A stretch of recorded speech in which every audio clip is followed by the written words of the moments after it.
আলহামদুলিল্লাহি রাব্বিল আলামিন ওয়াসসালাতু ওয়াসসালামু আলা রাসূলিল্লাহি সাল্লাল্লাহু আলাইহি ওয়াসাল্লাম। প্রিয় সবাই, আমরা রমাদান মাসের শেষ 10 রাত্রিতে প্রবেশ করলাম আজকে। প্রিয় সবাই, আল্লাহ সুবহানাহু ওয়া তাআলা এই শেষ 10 রাতের মধ্যেই একটি রাত লুকিয়ে রেখেছেন, সেটির নাম হচ্ছে কদরের রাত। আল্লাহ সুবহানাহু ওয়া তাআলা বলেছেন, এই কদরের রাত হচ্ছে হাজার মাসের চেয়েও উত্তম আল্লাহর কাছে প্রতিদানের দিক থেকে। এই হাজার মাস অর্থ 83 বছরের ইবাদতের থেকেও বেশি। প্রিয় সবাই, একটু ভাবুন তো, একটি রাত কিন্তু 83 বছরের ইবাদতের সওয়াব। এখানে একটি বড় প্রশ্ন আছে প্রিয় সবাই, যদি আমরা এই রাতে শুধুমাত্র ইবাদত করি, কাঁদি, দোয়া করি, কিন্তু তারপর আবার গুনাহের জীবনে ফিরে যাই, আবার আল্লাহকে ভুলে যাই, তাহলে কি আমরা সত্যিই এই রাতের হক আদায় করলাম? আল্লাহ সুবহানাহু ওয়া তাআলা পবিত্র কোরআনের একটি আয়াত আমাদের সামনে তুলে ধরেছেন।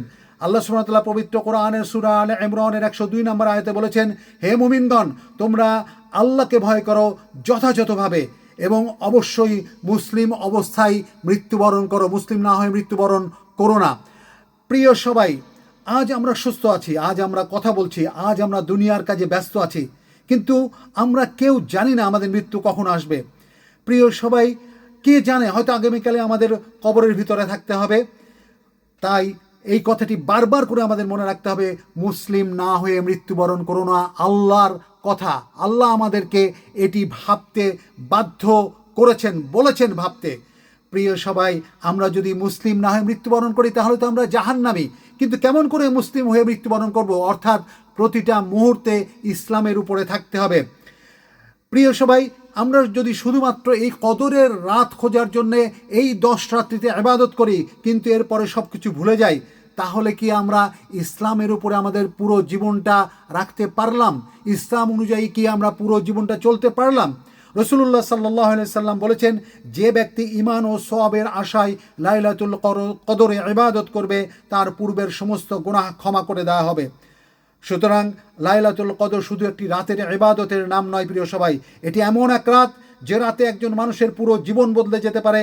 যে ব্যক্তি এই রাতে সত্যিকারের আল্লাহর দিকে ফিরে আসে, সে সিদ্ধান্ত নেয়, আমি ইসলামের পথে বাঁচব, আমি ইসলামের পথে চলব, আমি ইসলামের উপরেই মৃত্যুবরণ করব। কারণ শেষ পর্যন্ত সফল সেই ব্যক্তি যে শুধু একটি রাত ভালো কাটায় না, বরং পুরো জীবনটাই ইসলাম নিয়ে কাটায়, তার পুরো জীবনটাই ইসলামের উপরে চলে।